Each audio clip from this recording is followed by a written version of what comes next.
Male masculinity and societal perception are often interwoven when it comes to emotional vulnerability for men and their willingness to be open and free when expressing their emotions and considering how they're perceived. Let's take a moment to dive into the numbers surrounding this very topic.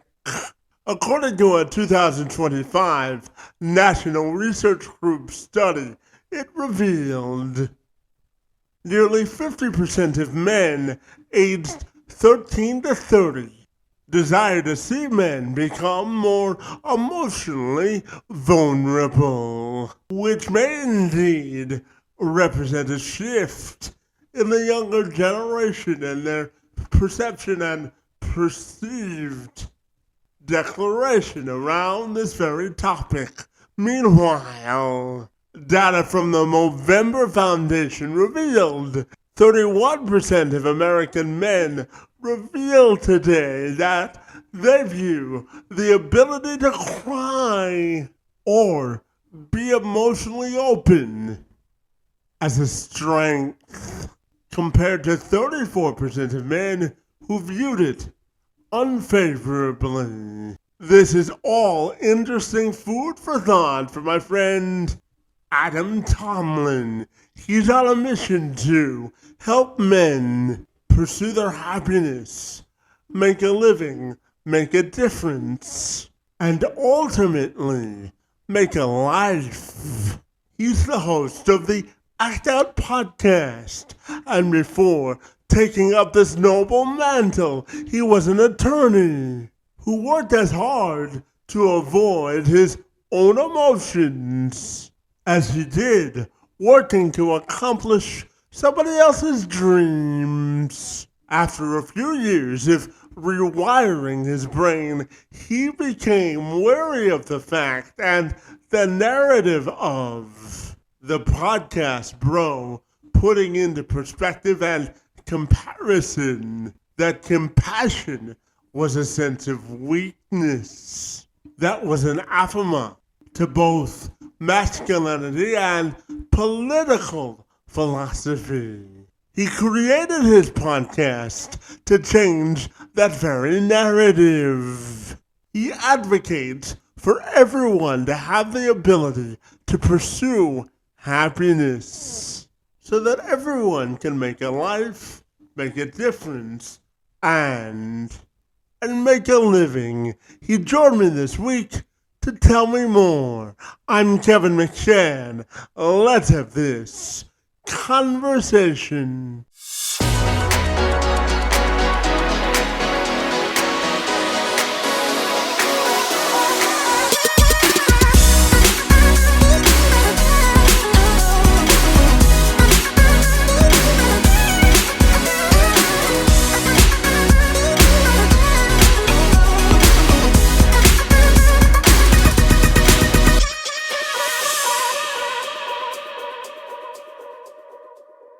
So, Adam, if you're ready, I'll take a moment to welcome you to the program, my friend. And I'm super excited to learn how you help men level up with their masculinity in life. Great to see you this morning, my friend, and happy Saturday to you, my friend.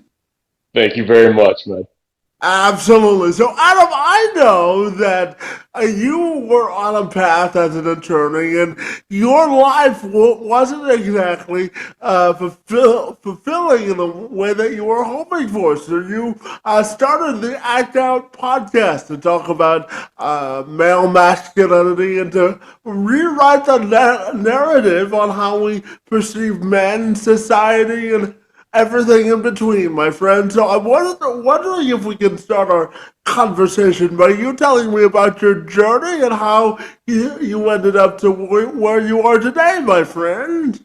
Sure, man. So, my name is Adam Tomlin, and I grew up in Northwest Georgia, in a town called Cartersville, in the all throughout the 90s. So it was a very small rural town, and and also in the 90s as well. So there's kind of a double whammy there, where especially in my family, we did not talk about feelings or emotions. That was something that was always pushed down.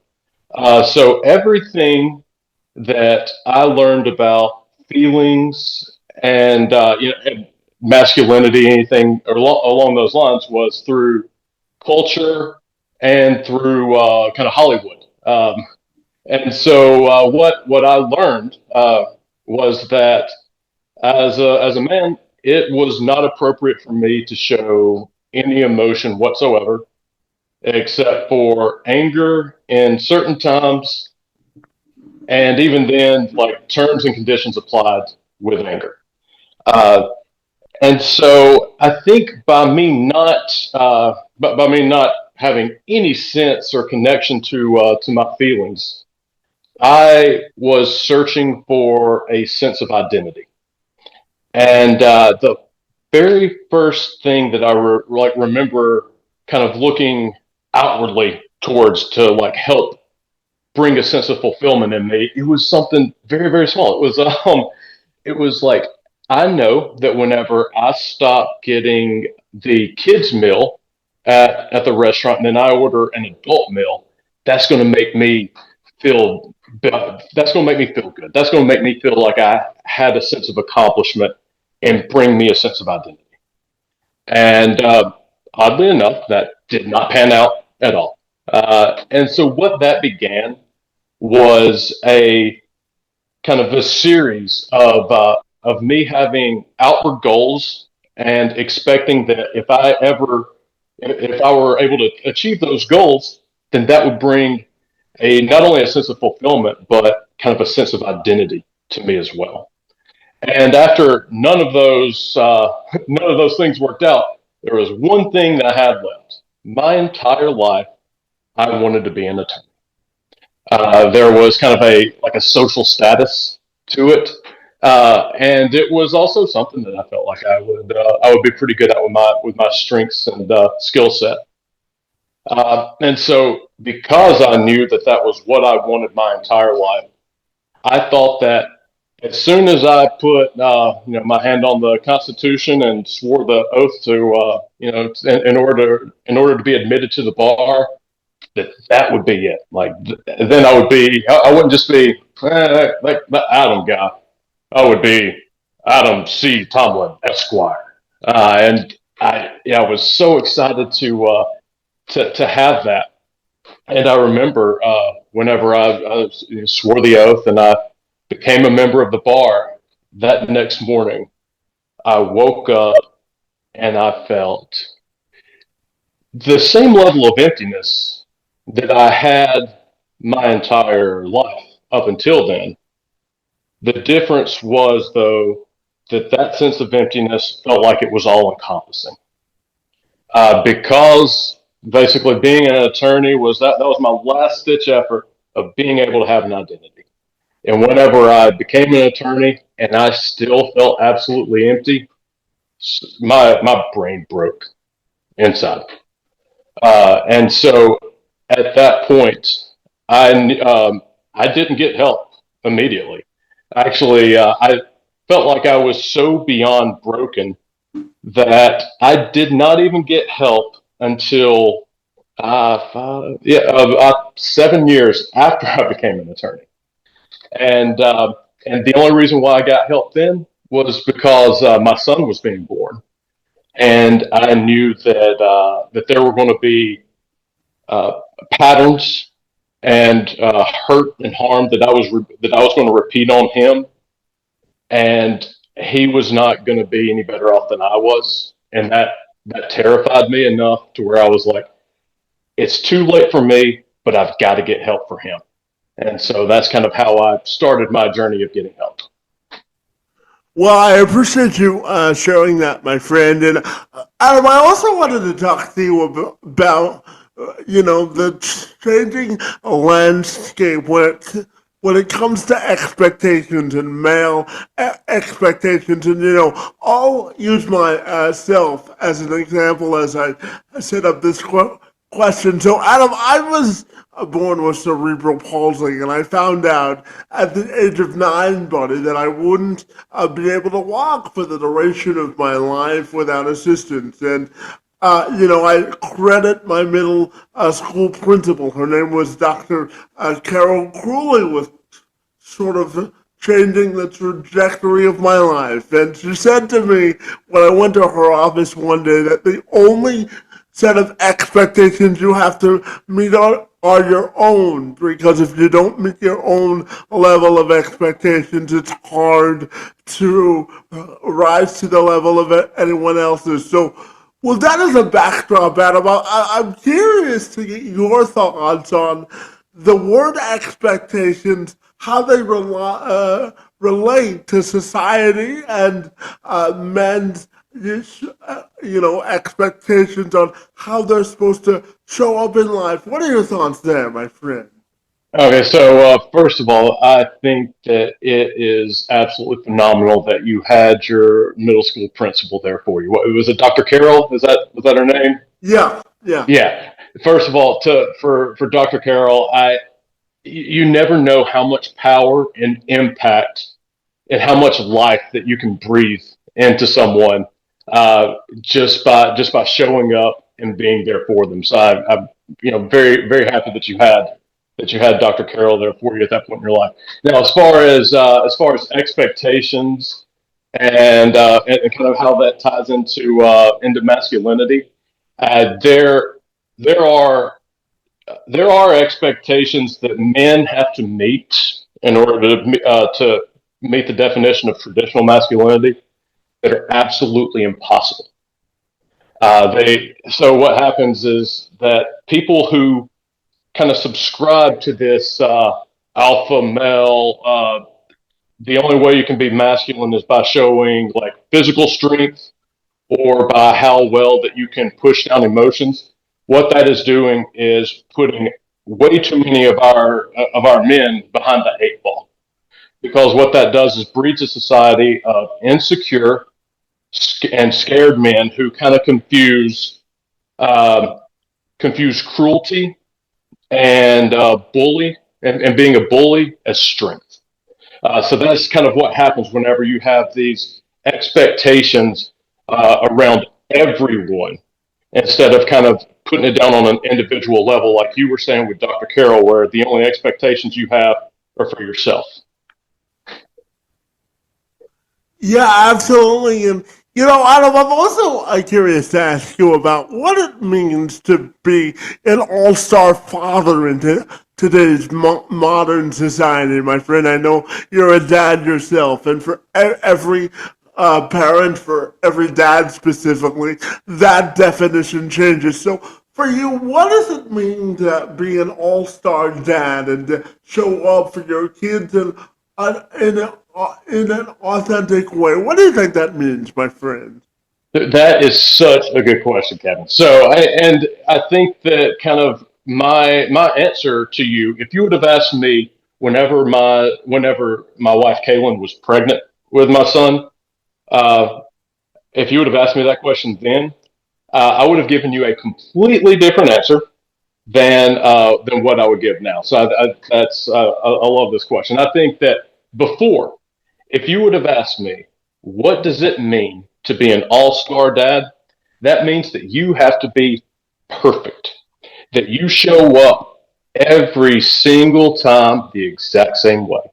And if it's 2 o'clock in the morning and you just got uh, actually I watched this video right before Camden was born, and if I could find the creator of this video now, I would just jujitsu them around the place, because this was terrible for me.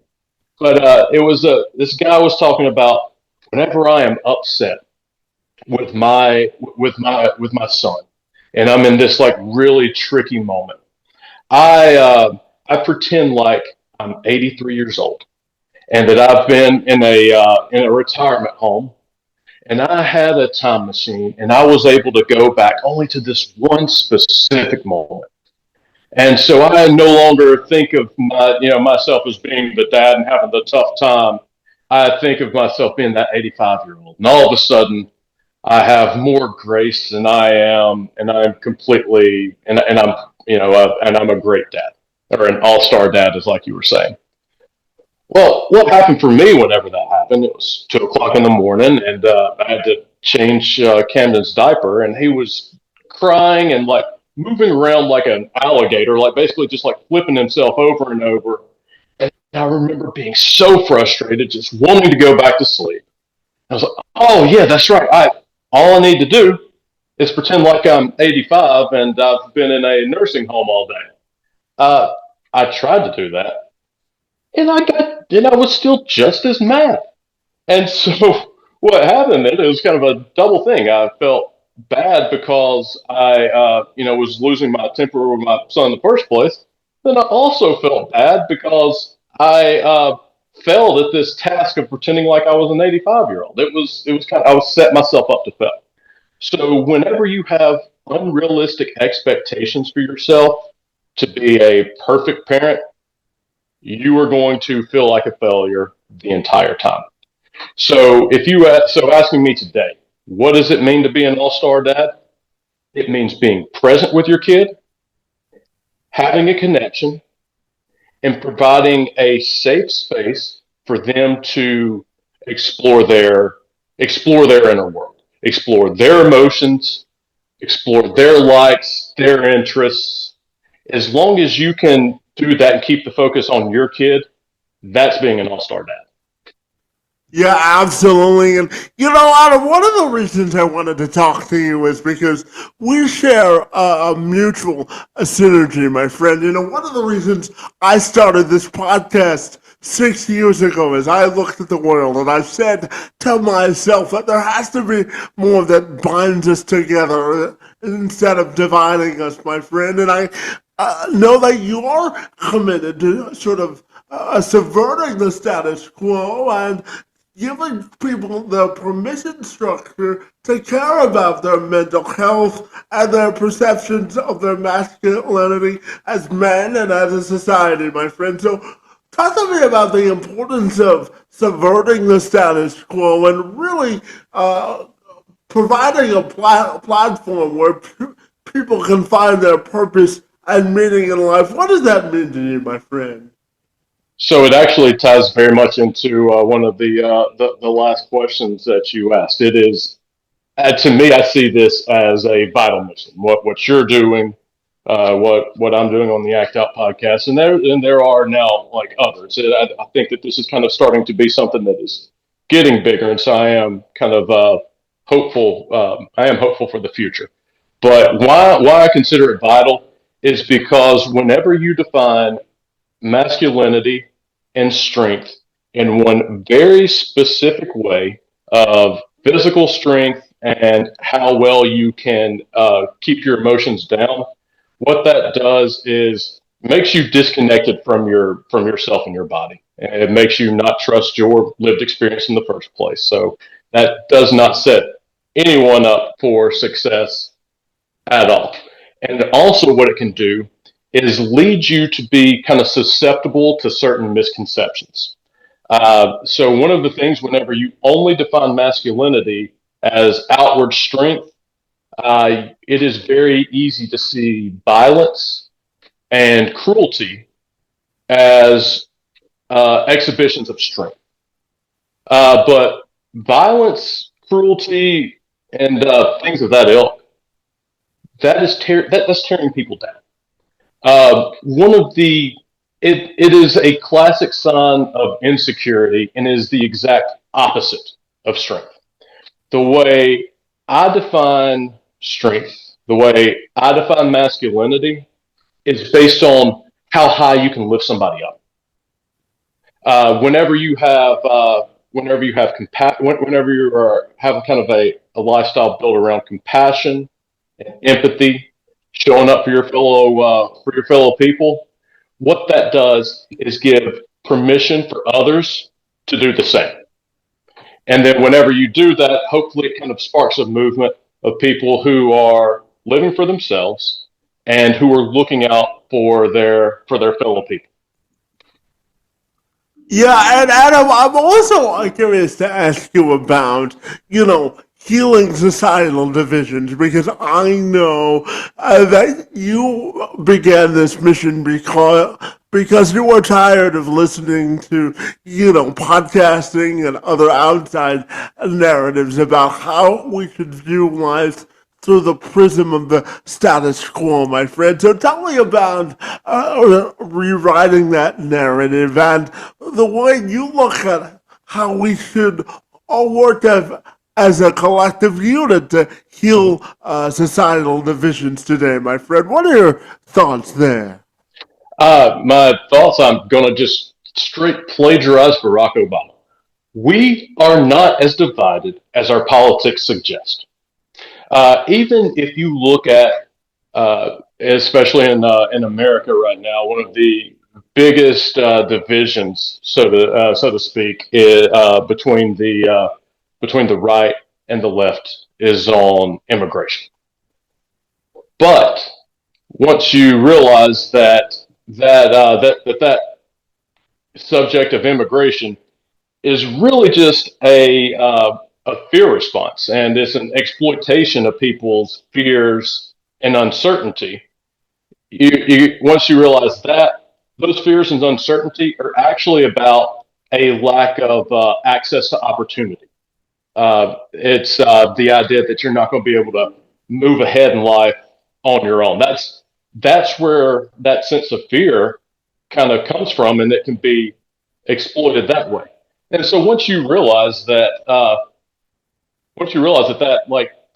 fear of immigration is really just an insecurity in where that person is going to be able to have opportunities to go further in life, you realize, hey, that's actually something that the left has an issue with too, and the left is trying to figure out how to provide more opportunity for more folks.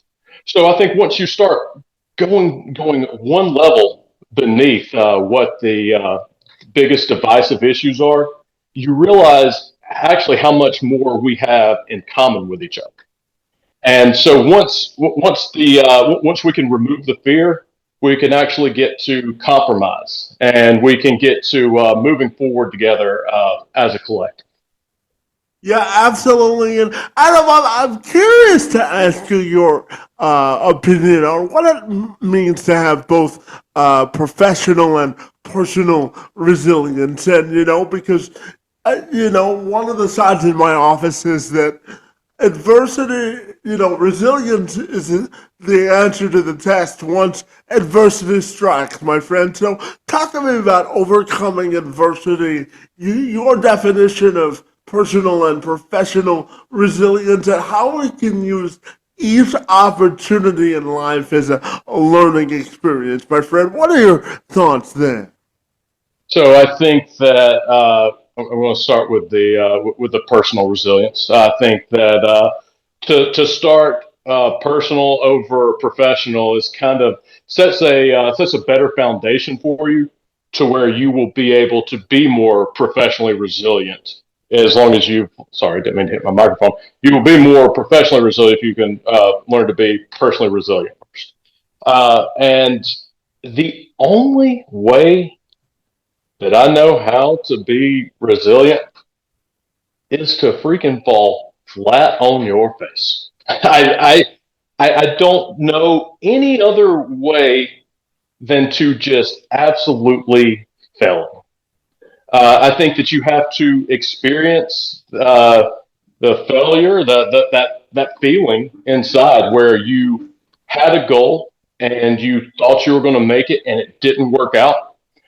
You kind of have to have that sense of uncertainty, like, am I enough? I don't think I am, because once you get that thought, you you can overcome that, and if you can overcome that, that's where that resilience begins. So what I would say in that case, whenever you have that, for me, whenever I had my kind of my failure, I thought that I was at the lowest of the lows and that it was impossible for me to move forward. What I what I eventually learned through just taking one tiny step, it was doing one right thing. It made me feel like, well, if if I did this thing right, maybe I can do the next thing. And so what happened was resilience built up over time. And it was, I'm telling you, Kevin, it was the tiniest baby steps that started it all out. For me, it was maybe I can get help. Maybe I can go to therapy. And I mean, just even showing up, heck, before even showing up, even calling a therapist number from a Google search was an amazing first step for me, because that step led to the next step of going to an appointment, and then from there it kind of mushroomed to where now here I am talking to you, having a really cool conversation on a podcast. So resilience is learned. Personal resilience is learned through a failure, and then despite that failure, still taking one tiny step forward to learn and to better yourself. And so whenever you learn it from that level, professional resilience is I pretty much just the same, just a different way of learning the exact same lesson. Yeah, and Adam, I want to talk to you about, the concept of strength through vulnerability and get your opinion on these findings, my friend, from the National Research Group that published a study before the end of the last year with young men between the ages of 13 and 30 that found that expressing emotional vulnerability, they viewed it as a strength in terms of their own personal growth, my friend. And I'm wondering your thoughts on the idea of vulnerability and growing as a strength, my friend. And what are your thoughts there? Well, these questions are great. I mean, this because this compounds directly on what you were asking me at first about personal resilience.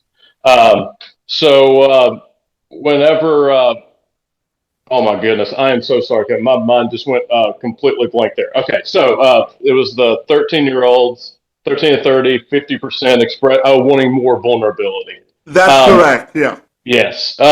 So for me, the beginning of my path to resilience was taking that first step of vulnerability, of realizing that I needed help and asking for it. So I would have never been able to get better mentally, physically, any of that if I wouldn't have been vulnerable enough to say, "Hey, I can't do this on my own, and I need help." Okay, so I think that vulnerability and resiliency go hand in hand, and they are absolutely interconnected. And to kind of go a little deeper into, I think you said 50% of people 13 to 30 are looking for a role model. What that tells me is kind of a sort of a double-edged sword, so to speak, or two sides of a coin.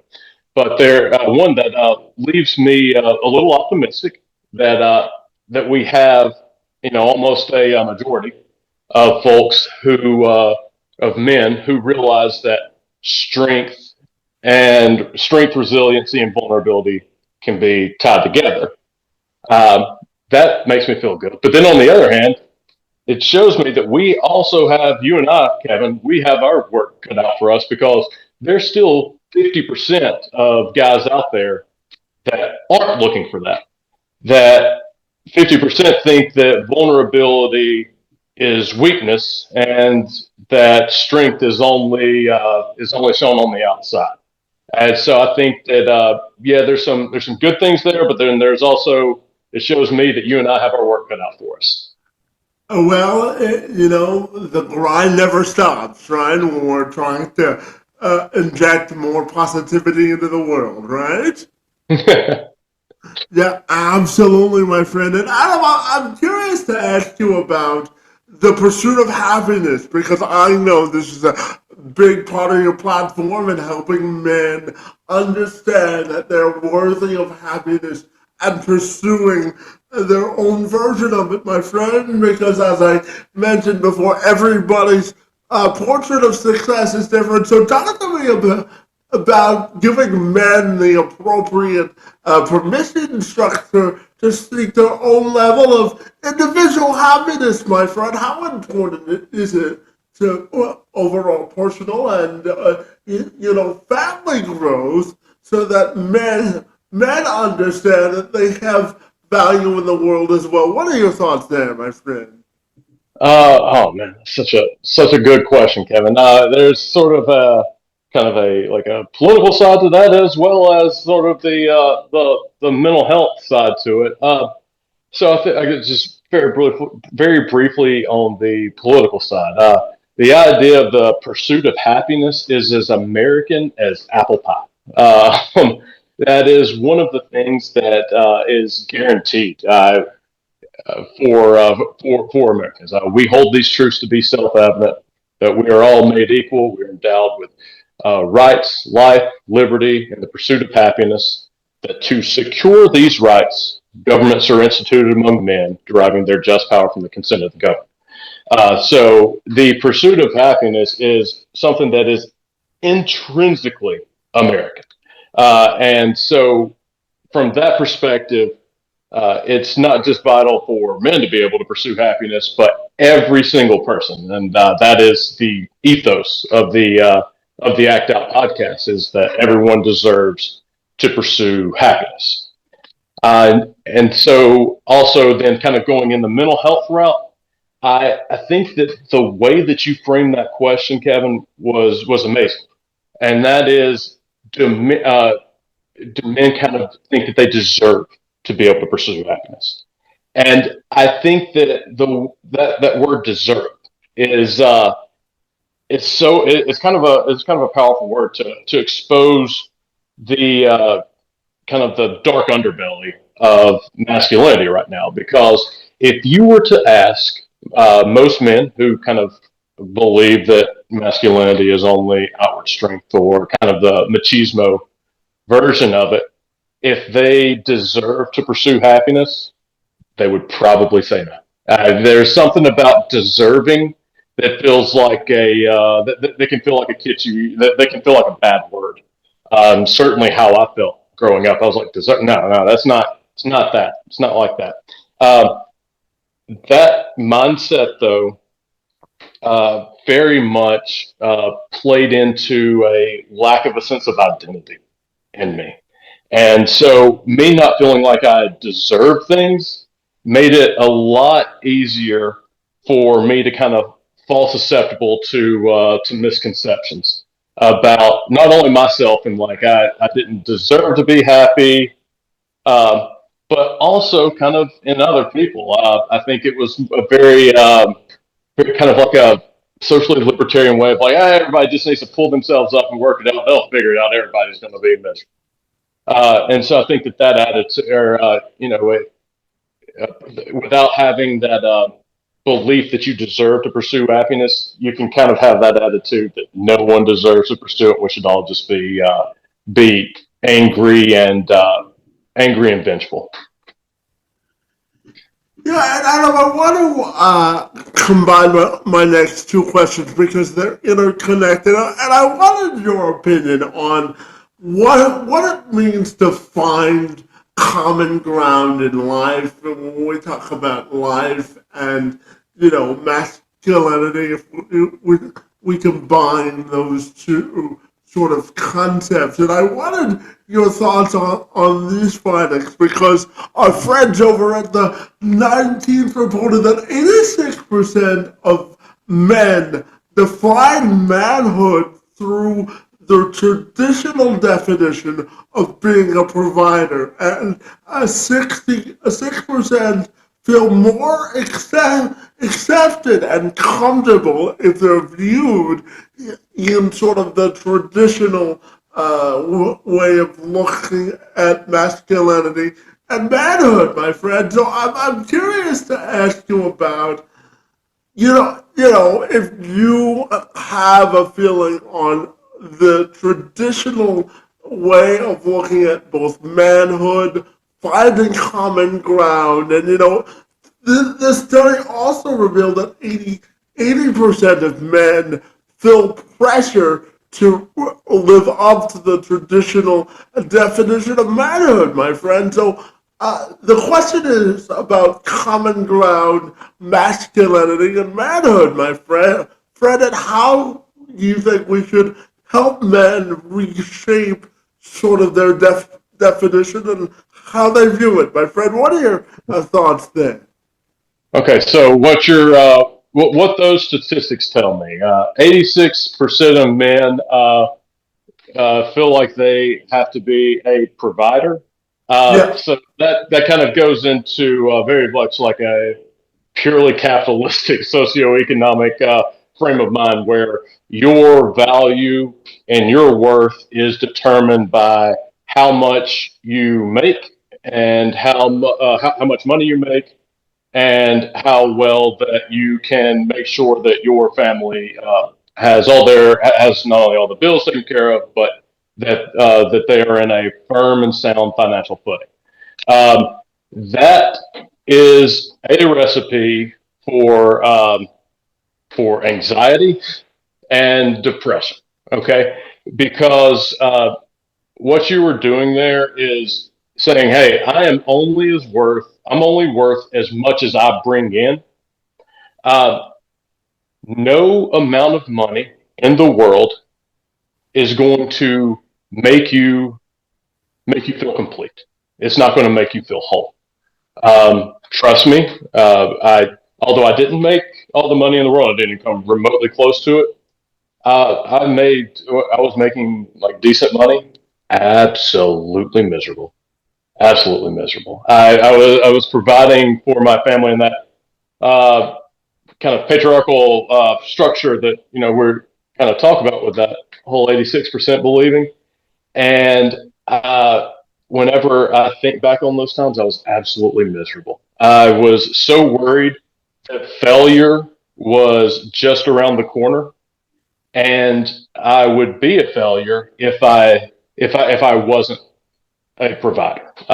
So I think that just right off the bat, finding a sense of identity in an external manner is a recipe for a lot of mental illness.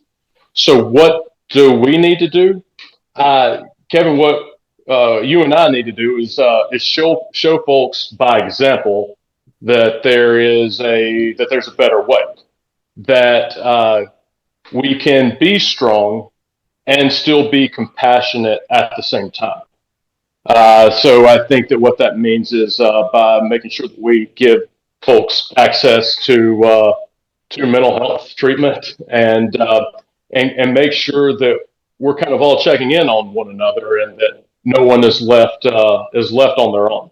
I think that that would be sort of the first step is for folks like us that believe that believe strength is being vulnerable and showing compassion. It's us showing up and preaching that message and still showing strength. I think that's a good first step. yeah, absolutely. And, Adam, I'm also curious to ask you, why do you think men should care about their mental health? Because I know that you believe that mental health and our minds as men is something that we have to nurture and sort of develop against sort of the values that we are instilled with at an early age, my friend. So talk to me about the importance of men valuing their mental as well as their physical health. Because if you're not mentally sort of sharp, your physical health and the way you feel about yourself emotionally can also suffer. So I'm curious to get your overall 360-degree view on why men should care about their mental health. What are your thoughts there, my friend? So for me, my mental health and my physical health were actually tied together. So I before I started therapy, my kind of the way I describe it is my brain and body were so disconnected from each other that it felt like my brain wanted to do something and then my body wanted to do another, and they were constantly at odds with each other. And I mean, looking back, Kevin, before I got on today, or it was a couple of days ago, I've been scrolling through my phone and didn't have a lot of storage left, so I was like deleting old text messages. And I went back and all the way back in like 2017 and 2018, and it was like old conversations that I had with other attorneys, like co-counsels, and my paralegal people that I worked with, and to see how many different times I was like, I can't do it today. I'm sick. There was some kind of sickness going on at almost every other week. It wasn't quite every other week, but it was. I several different text messages were all like, "Oh my goodness, like I am sick," and I remember being at the time being very very sick. And another thing that kind of happened to me is whenever I completely tried to suppress my emotions and to ignore everything. What happened was that I would feel these things in my body, but they would stay there. Because I would try to push them down. They had no way to emote or to get out. And so, literally, what happened at the age of like 35, I developed degenerative disc disease. And so, I literally have I have a fusion in my back and my L5S1 from withholding my emotions. So I think that that mental and physical strength are absolutely connected to one another is kind of important to note. But it's very important to note because most men probably don't know that, and it's not like they're like dumb or ignorant or anything like that. We haven't been taught these, and so you can't you can't learn something that you've never been taught. Mm-hmm. So I think just from that situation to even learn or to even realize that there is a connection between physical and mental health in the first place is kind of a decent first step.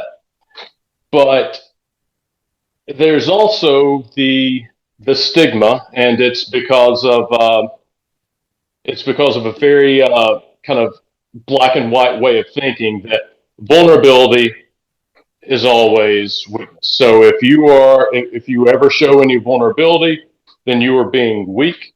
So men learning that means that they're never going to ask for help in the first place.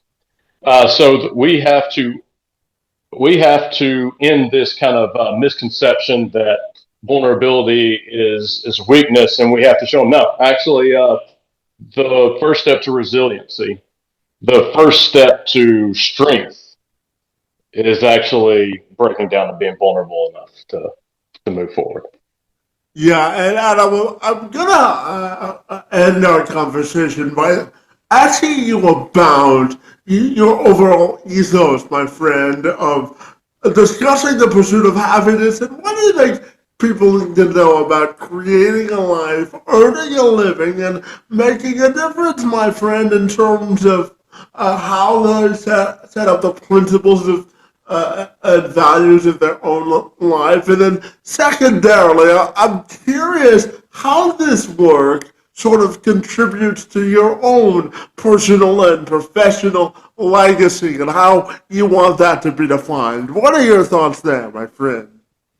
Yeah, make a life, make a living, make a difference. I love that. I love that phrase. Actually plagiarized the idea to plagiarize the idea. um, Whenever John F. Kennedy was in boarding school, I can't remember the name of the school off the top of my head right now. His former headmaster said something to the effect of, "Ask not what the boarding school can do for you, ask what you can do for the boarding school." And so, whenever John F. Kennedy was writing his inaugural address, and he says, "So, my fellow Americans, ask not what your country can do for you, ask what you can do for your country." He was plagiarizing it. It didn't even come up. It wasn't an original thing. And so whenever I was in college, I went to Oglethorpe University, and their their mantra was at the time was make a life, make a living, make a difference. And so then whenever I was starting this podcast and kind of starting to go out and tell my story, I kept going back to college in my mind, and that make a life, make a living, make a difference. Because that is really, I think, what we all want to do as people. That is kind of like that is one of the things that is it's sort of you think that it's a unique experience to you, but whenever you go out and you meet other people, oh no, never mind. They're wanting to they want the same thing too. They want to have a life, have a living, and a difference. And so what that means for me, my making a life was getting my mental health in order, getting my own like up here in check. Um, that was the cornerstone to be able to go out and move forward these other steps. So you can't make a living or a difference without making your life first. And making a living for me, my favorite thing in the world is to have a conversation with someone about something that they're passionate about. There is this energy that they have that whenever they're talking about it, it doesn't matter what it is or how like how necessarily interested I kind of am in the subject on its own. Whenever I'm talking with someone who's passionate about it, the information is more fun to learn. You just have a better time, and it feels like it's magic. And so whenever I get to sit behind the microphone and talk to someone about their passions, that's me pursuing my happiness and also making a living as well. And so I think that I don't think that I'm important or any like different than anyone else. I believe that we all should be able to pursue our happiness in the context of making a living as well. And ultimately, whenever you are able to make a life and make a living, you're naturally going to make a difference. And that's I think that's kind of a revolutionary idea, so to speak, because there's this kind of or there's this mindset that if people have what they need, they're just going to turn lazy. They're just not going to want to work for it anymore. But that's actually not what I've seen at all, and that kind of goes against studies as well. What happens whenever you give someone access to healthcare and to housing and basic income structures? What you do is you free them up to be able to give more and to explore the world. And it's a natural thing for humans to want to have a purpose and a legacy, something that kind of outlives them. What do I want my legacy to be? I want, whenever the Act Out podcast is all said and done, I want people to say that more folks have the opportunity to pursue happiness than they did before the podcast started. And that the American dream, that idea that if you worked hard enough and had a dream and you were able to pursue your happiness, if you were able to do those things, then you could do anything. Hopefully, people will say that kind of idea was restored as well. That would be my legacy. Super low.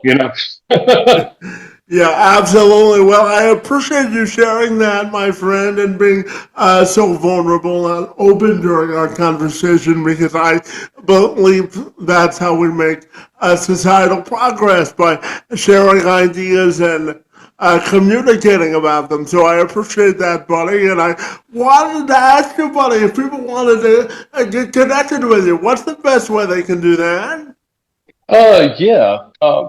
So, Kevin, I have absolutely enjoyed this conversation. First of all, man, this has been phenomenal. The questions that you have asked have been great. Like they've made me think, and I have thoroughly enjoyed this conversation. So I can't thank you enough in the first place for that. If folks want to see me, and I certainly hope you do, I can be the Act Out podcast can be found on YouTube, Apple Podcasts, Spotify, pretty much wherever you get your podcast from. Um, I've talked with folks ranging from my therapist to Patrick Henry, the Revolutionary War hero. So I'd love if you check me out. I will work really hard to keep you informed and entertained. Absolutely, my friend. Well, I want to thank you for your ongoing commitment to helping men realize their value in life, reshaping the definition of masculinity, and for joining me in conversation this morning. It's most appreciated, my friend. Yeah, Kevin, I love what you're doing with this, man. I hope maybe I can be back on sometime because this was a lot of fun.